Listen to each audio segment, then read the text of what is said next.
WCBI News at 10 starts now. Thank you for staying up late with us tonight. I'm Quentin Smith. Lawmakers are back in session to fix some budget items. The legislature hasn't voted to override a governor's veto since 2002 when Ronnie Musgrove was governor. Well, that changed today, and now the education budget originally passed by the legislature is law despite that veto. Courtney Ann Jackson has a recap of what's happening at the state capitol. Lawmakers returned to the Capitol with safety at the top of mind, temperature checks, lawmakers spacing out, and required masks. But they came back to address an issue they say left school districts around the state in limbo. So we're here today to override the governor's veto of the education budget, House Bill 1700, and correct the wrong that was committed against the educators and students across the state. Governor Tate Reeves has said he partially vetoed the education budget because it didn't fund the school recognition program. But the House Education Chair says there were many other parts of the budget left in jeopardy because of the veto, including parts of the school funding formula, school nurse program, and school supply fund. The cards were sent to the district, but they haven't been turned on by MDE yet because they can't because of the veto. Unlike some legislative issues, this one was free of any floor debate. This motion passes. Hours later, the Senate agreed to override the veto. By a vote, let me see here, 41 yeas and 1 nay, it passes. The fact that the governor vetoed it, a lot of school districts were really concerned about how they'll be funded. Legislature on both ends, including our Lieutenant Governor and Speaker, very much wants to fund education, and we're going to do everything we can to make sure our teachers and students are properly provided for. Now, what about the school recognition program? These types of things can be fixed. We notified the governor that they could be fixed. Did not require a veto, but he chose to veto it, so that's why we have to do what we're doing here today. Instead, they'll work to fix that mistake while they're in this week. Both chambers suspended the deadline so they can take up that budget item, as well as the Department of Marine Resources budget. And late tonight, the House passed a bill restoring funding to the school recognition program. That bill now goes to the Senate for consideration. Well, several employees in the Columbus Municipal School District have tested positive for COVID-19 since school began on Thursday. Superintendent Dr. Cherie Labat confirmed to WCBI that several employees have been quarantined after testing positive or having a low-grade fever from temperature checks.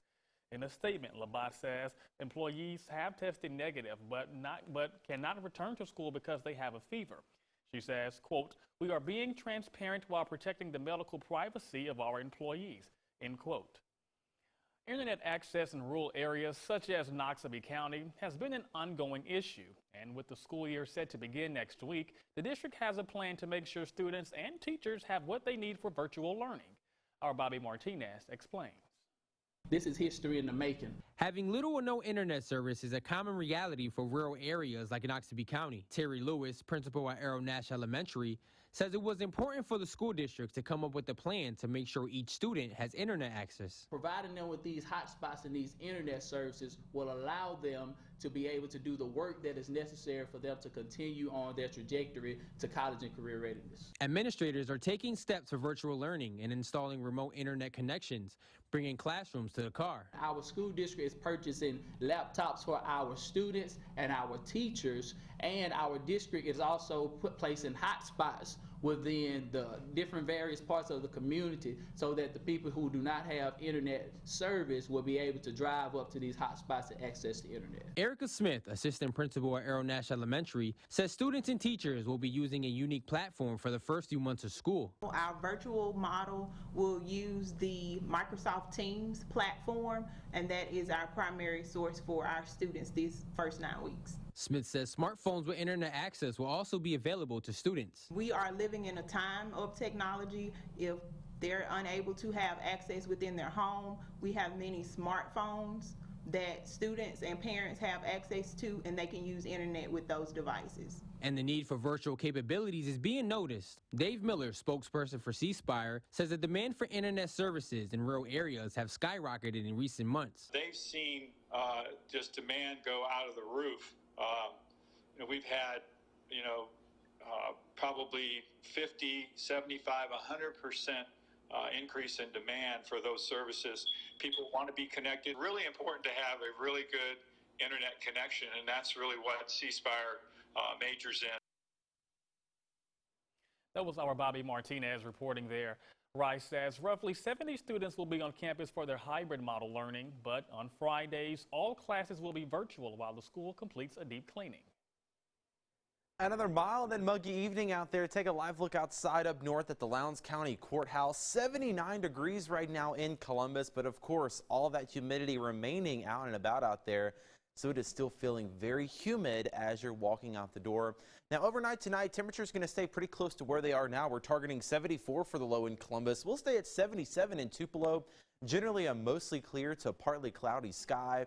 Now, we had some showers out there earlier today, but I do think we have better chances to see some rain and storms here over the next several days. I'll detail exactly when we're expecting the rain coming up in just a little bit. Quentin. Thanks so much, Trevor. It was a groundbreaking ceremony today for Cornerstone Park in Starkville. The estimated $4 million project will be home to baseball tournaments for teams all across the state. Our Stephanie Poole visits Starkville and has more on the impact the park is expected to have in the area. In 2 years, it'll be time to play ball at Cornerstone Park. The new recreational facility allows baseball teams to hold practices and tournaments. I expect it to be a regional draw that extends into Alabama, Louisiana, hopefully Tennessee, and points all around the state of Mississippi. Starkville Mayor Lynch Brule says with large numbers coming in, city revenue will soar. Sports tourism is a big economic development driver, so it is my hope that the activities out here at Cornerstone will be pretty much constant on the weekends, and from that we'll derive the attention and the heightened interest in Starkville as we go forward with MSU hand in hand and create a sports tournament facility and create Starkville as a Mississippi's baseball capital. It's a supplement to the things that the city's already doing. Tournament and travel ball is a multi-billion-dollar sports tourism economic driver. We anticipate that this will allow the city to put themselves in a position to be a player in that game. Starkville Park's interim director David DeQuilla says there will be 10 to 12 fields depending on contractor bids. With phase 1 of the project underway, deciding finishing touches is the last on the checklist. We're working on the final designs, lighting, turf grass, buildings, and a GC contract for the overall construction. Those will go out on the street in late fall. And they are anticipating up to 30 weekend games per year. It's going to be useful for our youth during the weekdays. This will be a recreation opportunity. That was our Stephanie Poole reporting there. Now, construction begins in January of 2021, and the projected finish date is set for the spring of 2022. From the Golden Triangle to Washington, an area car dealer is elected by his peers to continue representing the state on the national level. Michael Joe Cannon, owner of Cannon Ford Lincoln of Starkville, will serve as the director of Mississippi on the National Automobile Dealers Association board. He'll be in charge of keeping the more than 150 new car dealers in Mississippi informed on legislative regulatory affairs that may be coming up, as well as any issues or concerns that are happening on the national level. Cannon has been in the automobile industry for more than 3 decades and says he's honored to represent the state for a 3rd term. We always feel like you got to give back, right? And the more you give, I've always thought the more you get back. And so it's an honor and a privilege to be able to serve and represent all the great dealers we have in this great state of Mississippi. And so wouldn't be able to do that if it wasn't for great employees being able to take care of things while I was at home and also taking care of our great customers. Cannon's new term will officially begin in March of 2021, and he'll hold that position for the next 3 years.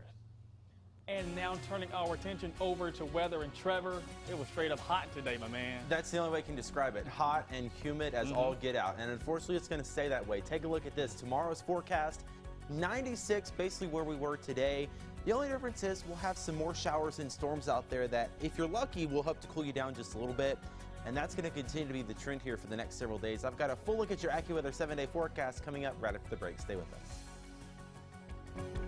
Your WCBI First Alert AccuWeather forecast with meteorologist Trevor Burchett. Hot and humid, just about the only 2 words you can use to describe today. Take a look at these highs. For the 2nd day in a row, we hit 99 degrees in Tupelo, 97 today in Columbus, 95 in Starkville.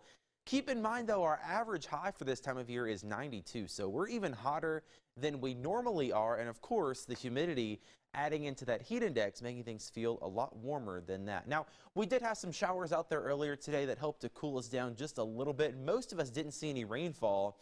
And as a matter of fact, everybody is dry right now. There are some thunderstorms off near Huntsville, Alabama. You might be seeing a little lightning in the sky from those, but no storms expected here locally overnight tonight. And really, as I mentioned, the rainfall was few and far between for a lot of us. Western Lowndes, Eastern Oktibbeha County picked up on a quick downpour, also in Fayette County, Alabama. But for the most of us, generally just some goose eggs on the map. No rain at all, and that allowed those temperatures to climb into the mid and upper 90s. Now, something a little interesting up to the north today, this batch of storms started near Sioux City, Iowa this morning and spread all the way across through Iowa and into northern Illinois, even into Indiana, came right through Chicago, dropped several tornadoes and also wind gusts of 90 to 100 miles an hour, caused damage across several states there. Nearly 500 reports of damaging winds today just from this line of storms, and it is still going. This is a live radar image as it begins to enter Ohio. Now, this is not going to impact us, but definitely interesting to see all of those storm reports starting back in Nebraska earlier this morning. Tonight, 74 for the low here locally. We're going to be dry and mostly clear. Should be a pretty good night to take a look at the annual Perseid meteor shower, which is peaking over the next several days. 40 to 50 meteors per hour. And they're going to be peaking basically after midnight each night for the next several nights. And they're going to be visible all across the sky, but you want to try to look away from the moon to a darker part of the sky so your eyes can adjust a little bit and pick up on some of those meteors. Here's a look at your Emerson Animal Hospital forecast tonight. The lucky pets are Lovey and Sally. And here's a look at the next 3 days. Really much of the same. Chances for showers and storms each day here for the next couple of days. Let's get you right to your AccuWeather 7-day forecast, and you'll see there chances for rain really continue. 40 to 50% chance here through the weekend, and even into early next week we'll keep the chance of some storms around. That doesn't help our temperatures too much. We're staying in the low to mid 90s. Heat index values even higher than that, unfortunately. But of course, if you get lucky and get a downpour, that will help to cool you down just a little bit. It's the summertime and the perfect time to fire up that grill. If you enjoy grilling, Baptist has a few tips to make sure what you're eating is clear of any bacteria. Hi, I'm Jessica Weller, the Morrison Director of Food and Nutrition at Baptist Memorial Hospital Golden Triangle.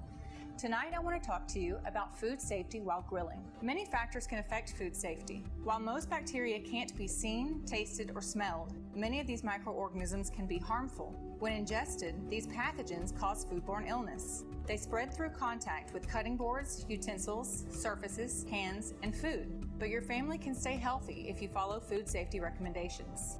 Before cooking, use an insulated cooler filled with ice, frozen gel packs, or frozen food. Foods that need to be kept cold include raw meat, poultry, deli meats or sandwiches, summer salads like tuna, egg, or pasta salad, cut fruit and vegetables, and dairy products like cheese and milk. A full cooler will maintain its cold temperature longer than a partially filled one. When you are using a cooler, keep it out of direct sunlight by placing it in the shade. Ensure your cooler is in good condition, free of cracks, and has a well-sealing lid. And avoid opening the cooler repeatedly to keep foods colder for longer. When cooking on the grill, use separate cutting boards and utensils for raw meat and ready-to-eat items like fruit or cheese. Keep perishable food cold until it's ready to cook. Use a food thermometer to make sure meat and poultry are thoroughly cooked to their safe minimum internal temperatures. Always use a fresh, clean plate and utensils for serving cooked food. Never reuse items that touched raw meat or poultry to serve the cooked food. Join us next time for Health Talk with Baptist, when we will discuss handling food safely while traveling. Mail your topic suggestions to healthtalk@wcbi.com. Health Talk has been brought to you by Baptist Memorial Hospital Golden Triangle. Some students in Tupelo will start school a cut above the rest. That's right, 2 organizations are teaming up to give away free haircuts and school supplies. We'll have the story after the break. You're watching WCBI News at 10 with Quentin Smith. Welcome back. As students get ready to return to school in our viewing area, there are some essentials, and those can add up. Our Allie Martin tells us about 2 organizations teaming up with a local barbershop to help with some of the expenses of starting a new school year. With each haircut, Barbers at B in Style Barbershop are helping students get ready to return to school. They provided free haircuts Monday morning at their Tupelo Barbershop. Yeah, it is a big deal, especially right now. You want to give these kids some sense of normalcy, so it's not so chaotic, and they can focus and concentrate more on learning than everything else that's going on. The outreach was called Youth Make a Difference Day. It was organized by two groups, Jules Mentoring and the Millennial Outreach Foundation. Along with the haircuts, backpacks of school supplies were also provided while they lasted. Organizers say they were looking for a way to help families with school-age children. I'm just hoping to be influential and send out encouragement to let the community know that there's someone out here thinking about them and that they don't have to fight any battles alone, that we are here to support and help in any way that we can. A lot of times, just to be honest, a lot of people just can't afford a back-to-school haircut or school supplies. So these type of events are very much needed, just to, even aside from the money aspect, just showing that we do care. Parents and students appreciated the outreach. It means a lot to me and for the community. Yeah, it's very expensive getting kids ready for school. That's a big deal. We ain't had a haircut in a long time, and it's a good thing to do for us because we're going back to school and we really need it. With school supplies and haircuts taken care of, Christian and his brother Leonard are now ready to shop for back-to-school fashions. In Tupelo, Allie Martin, WCBI News. And there were also bags filled with personal hygiene items for those who are heading off to college. The high school football tour begins to wind down with stop number 50. The tour checks in with the New Hope Trojans next in sports. Your WCBI Sports with Courtney Robb. The high school football tour continues on with the New Hope Trojans. The Trojans return after their first year in 5A, looking to be a competitive force in 2020. New Hope is stop number 50 on the high school football tour. WCBI Sports 2020 High School Football Tour is brought to you by Itawamba Community College, Cannon Ford of Starkville, Monroe County Farm Bureau, Max South Broadband, and the Bank of Vernon. The New Hope Trojans are hungry for a football season. The Trojans return to work after the team's first year in 5A, finishing 3-9 overall. While New Hope was put to the test by big teams such as Houston, Lafayette, Itawamba, and West Point, the Trojans are hoping to rise to the challenge in 2020. Last year we felt like we took a step closer, getting more competitive in games, shoring up some things, and take that. And we've had a really good offseason, really great group of kids. So taking that into the season this year. Did pretty well a plan together, and we want to just up it this year. Maybe we can go all the way. I mean, yeah, it was a little difficult, but, you know, we get, used to it, you know, we come together. A week's a new week, and you got to play the best to be the best. You know, we may not have as much talent as every other team, but if we work hard, we'll be where we want to be. That's to be state champs. Although the Trojans have been young in past years, the Trojans have more experience on the defensive side of the ball. I feel our defense is our strong suit right now. We're going to lean on them a little bit. We're still very, very young on the offense, a ton of juniors and sophomores. We're going to be out there. We feel like all of our skill positions on offense have improved tremendously. We feel like the whole overall attitude of the team is different. The focus is different, the drive, the effort, everything's just is more right now. We're coming together, we're coming a long way, you know. As long as we keep each other, you know, and hold each other accountable and everything. That's how it's about. While the Trojans might be a younger team than others, the experience is there to find success. We've had a lot of players on this team that have a lot of snaps under their belt now, so we have a lot of senior leadership. We have a lot of junior leadership, and we have, like I said, we got a lot of PT with these kids. So these guys know what Friday nights look like in 5A football, and that's something that we haven't had prior years. First Friday night when we play hard, play fast, play physical, and show them who we are. We have the work ethic and the attitude every day to show up we know we can be state champs. New Hope starts the season off at Houston on September 4th. With the Trojans on the high school football tour, Courtney Robb, WCBI Sports. WCBI Sports 2020 High School Football Tour with New Hope High School is brought to you by H&R Agri-Power in Columbus. The countdown on the high school football tour officially begins. Our last 10 remaining stops. How about that? Stop number 51 checks in with Caledonia on Tuesday. Stop number 52 checks in with New Albany on Wednesday. Stop number 53 on Thursday. We hang out with the Louisville Power Cats, and then stop number 54 heads to Lafayette to check in with the Commodores on Friday. We go into your weekend with the reigning state champs for stop number 55, Oxford, and then on Sunday we'll close out your weekend by checking in with stop number 56, the Saltillo Tigers. We'll kick off next week with the one and only stop number 57, the West Point Green Wave. And how many state champs can we count at this point, and can they go for another one this year? Stop number 58 on Tuesday checks in with Tupelo and new head coach Ty Harden, and then stop number 59 will check in with Starkville next Wednesday. Of course, for any of those stops you've missed, you can always go visit our website at WCBI.com. That's it for sports. More for you when we come back. Chances for some showers and storms going to continue here for the next several days. That doesn't help our temperatures all too much. We're going to still maintain highs in the low to mid 90s. Heat index values even higher than that at times. But of course, if you get caught in a downpour, it's going to help to cool you down just a little bit. So Quentin, we might be hoping for some rain by the end of this heat wave. What can we do to bring these cooler temperatures on in sooner, Trevor? I don't know. Call Mother Nature and just keep open up the Rolodex, see who you can get in touch with. Because it's too hot right now, It is man. way too hot. I agree. Thank you so much, Trevor, and thank you for tuning in with us. Hope you have a good night.